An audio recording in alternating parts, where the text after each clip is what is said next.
एक बहुत ही सुंदर गांव था जिसमें कई लोग प्रेम और मोहब्बत से रहते थे। एक औरत बाहर से आकर बहुत बड़ा बंगला बनाकर उसमें रहने लगती है। वह औरत देखने में बहुत ही खूबसूरत थी, साथ ही दिल की भी बहुत अच्छी थी। वह गरीबों की भी मदद किया करती थी। उसका नाम सरिता था, लेकिन लोगों ने उसका नाम परी रख दिया था।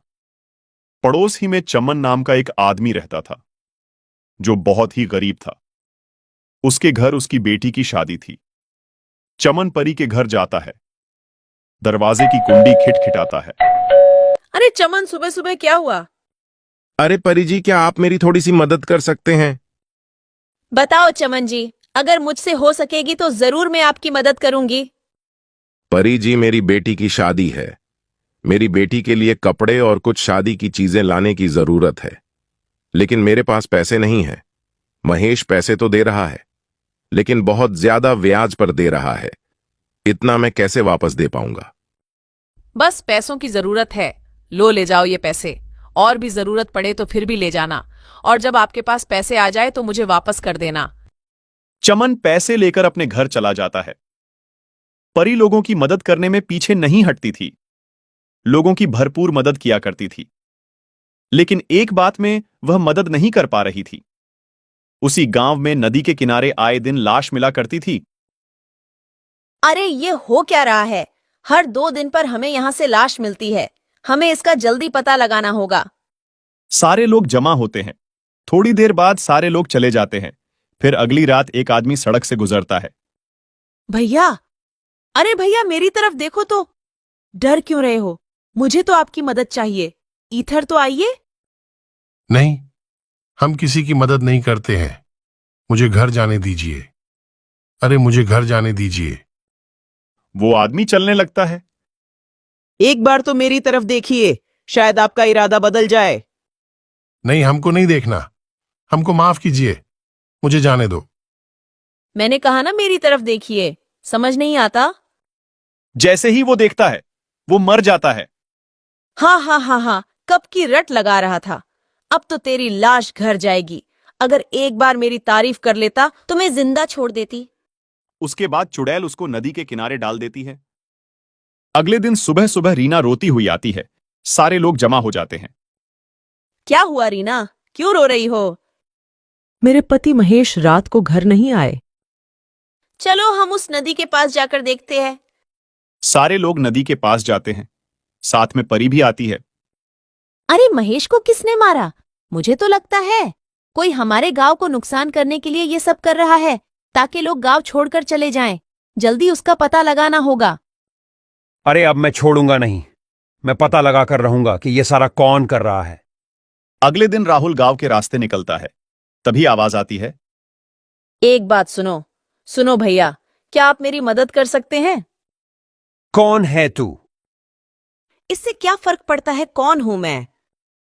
अच्छा, तुम ही हो जो लोगों को मार डालती हो।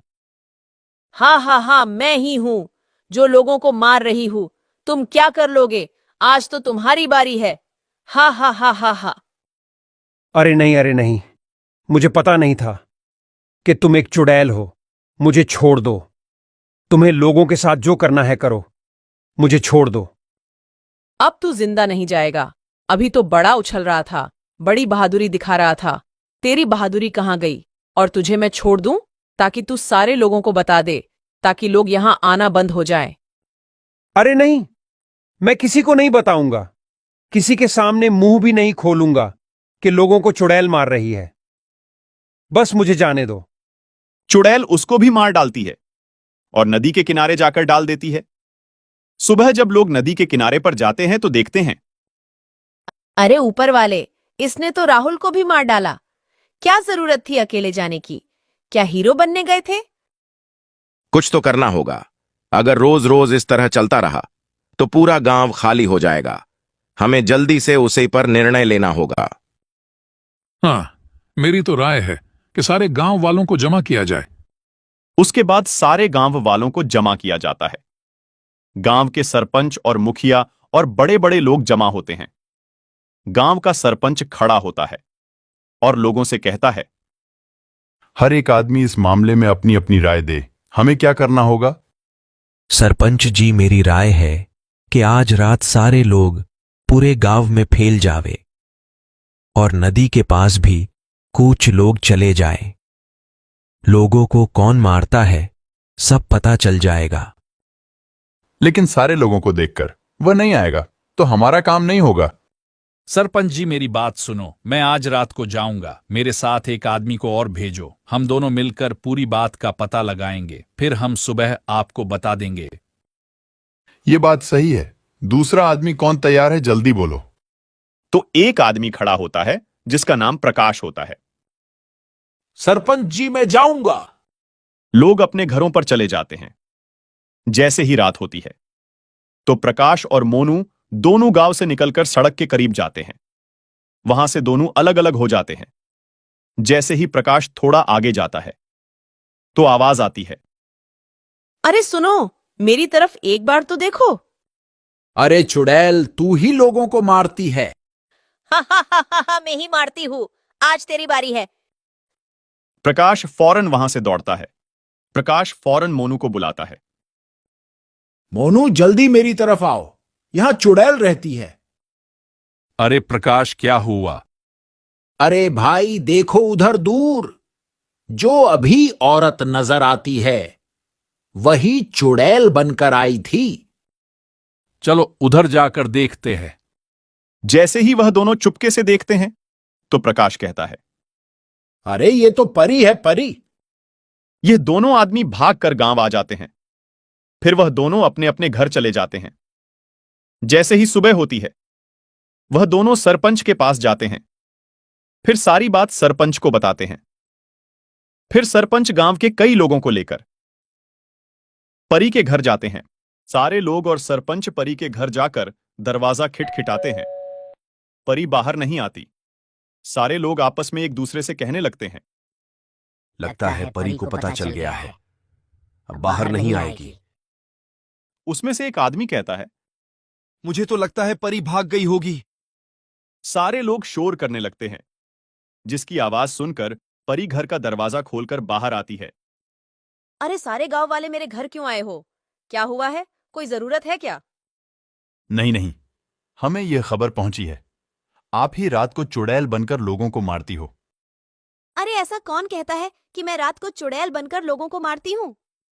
सुनिए परी जी, कल रात मोनू और प्रकाश दोनों गांव के बाहर सड़क पर जा रहे थे। जब दोनों अलग हो गए तब प्रकाश के सामने चुड़ैल बनकर क्या कह रही थी। हाँ हाँ, मैं ही चुड़ैल थी। क्या कर लोगे? अरे परी, आप ऐसा रात में क्यों करती हो? उसकी क्या वजह है? सरपंच जी, जरा सुनिए। जब मेरा पति चोरी करते हुए पकड़ा गया था, उसी वक्त गांव वालों ने मिलकर उसको मार दिया था। उस वक्त मैं प्रेग्नेंट थी। मेरे पति के मर जाने के बाद मैंने आत्महत्या कर दी थी। तब से मेरी आरती चुड़ैल बंद कर भटक रही है। मैं किसी को नहीं छोड़ूंगी। सारे गांव वालों से बदला लेकर रहूंगी। तभी परी चुड़ैल बन जाती है। तभी सरपंच के पास दो आदमी आकर कहते हैं, सरपंच, हम तांत्रिक को लेकर आते हैं, वो चुड़ैल को अपने कब्जे में कर देगा। वो दोनों तांत्रिक के पास जाते हैं और तांत्रिक को सारी बात बताते हैं। तांत्रिक उन दोनों के साथ आता है। तांत्रिक चुड़ैल से कहता है, गांव वालों को परेशान करना बंद कर दे। नहीं, मैं गांव वालों से बदला लेकर रहूंगी। तभी तांत्रिक चुड़ैल को आग लगा देता है। चुड़ैल जल जाती है। सारे गांव वालों को चुड़ैल से छुटकारा मिल जाता है। सारे गांव वाले तांत्रिक का शुक्रिया अदा करते हैं। गांव वाले तांत्रिक को बहुत सारी चीजें गिफ्ट करते हैं। तांत्रिक उन चीजों को लेकर चला जाता है। फिर गांव वाले खुशी खुशी रहने लगते हैं।